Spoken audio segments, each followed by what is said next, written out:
बिस्मिल्लाहिर्रहमानिर्रहीम। अस्सलाम वालेकुम नाज़रीन, कैसे हैं आप सब लोग। उम्मीद है खैरियत से होंगे। हमारे आज की रेसिपी गोश्त बनाना है जी नाज़रीन। रेसिपी शुरू करने से पहले हमारे चैनल को सब्सक्राइब कर लें, बेल आइकन को दबा दें ताकि हमारे बाकी वीडियो अब तक बआसानी पहुँचती रहे जी नाज़रीन। यहाँ पे हमने 1 किलो गोश्त लिया। गोश्त को हमने कुकर में डाला और ये हमने 3 बड़े साइज़ के प्याज दिए हैं। इनको भी हमने इस तरह मोटे साइज़ में बड़े साइज़ में काट दी। ये हमने 3 प्याज बड़े साइज़ के लिए हैं, इसको हमने बड़े टुकड़ों में काट दिए। और ये लहसुन ये साबुत डालेंगे। हरी मिर्च भी हमने इस तरह काटी। ये टमाटर 3 से 4 टमाटर हमने लिए हैं, इसको भी हमने ग्राइंड कर लिए। और ये आधा चम्मच हल्दी, आधा चम्मच नमक, आधा चम्मच ज़ीरा पाउडर, साबुत ज़ीरा और 1 चम्मच नमक। और ये हम 2 टिफ़िन पानी का डालेंगे। बिस्मिल्लाहिर्रहमानिर्रहीम।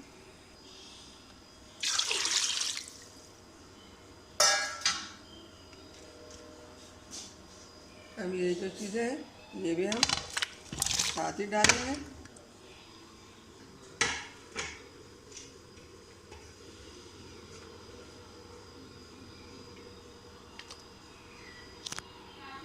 और ये हमने टमाटर भी साथ ही डालने हैं, ये मसाले भी हमने साथ ही डालने हैं। अब इसके ऊपर हम ढक्कन रखकर इसको पकने देंगे। तेल भी साथ डालेंगे।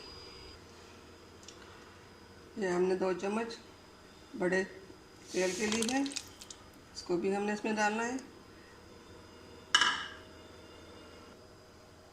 अब सब चीज़ें हमने मिक्स कर दी। इसके ऊपर हम ढक्कन रखकर बंद कर लेंगे। हमने इसके नीचे चूल्हे को ऑन कर दिया। बिस्मिल्लाहिर्रहमानिर्रहीम। नाज़रीन, हम कुकर का ढक्कन हमने हटा दिया और जो गोश्त हमारा गल चुका है इसको हम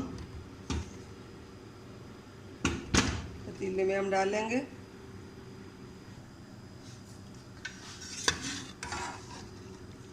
ये गोश्त और मसाला सब हम निकालेंगे।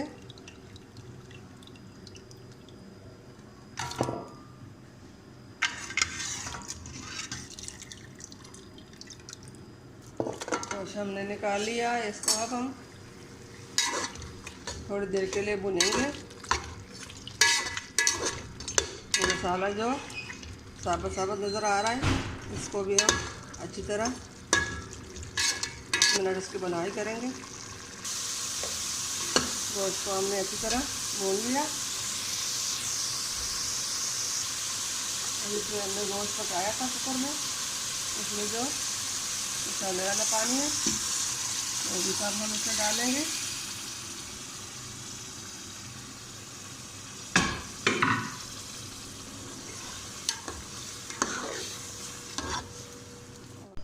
अल्हम्दुलिल्लाह जी नाज़रीन, बड़ी ईद के लिए चटपट गोश्त तैयार। आप भी इसी तरह चटपट फ़ौरन।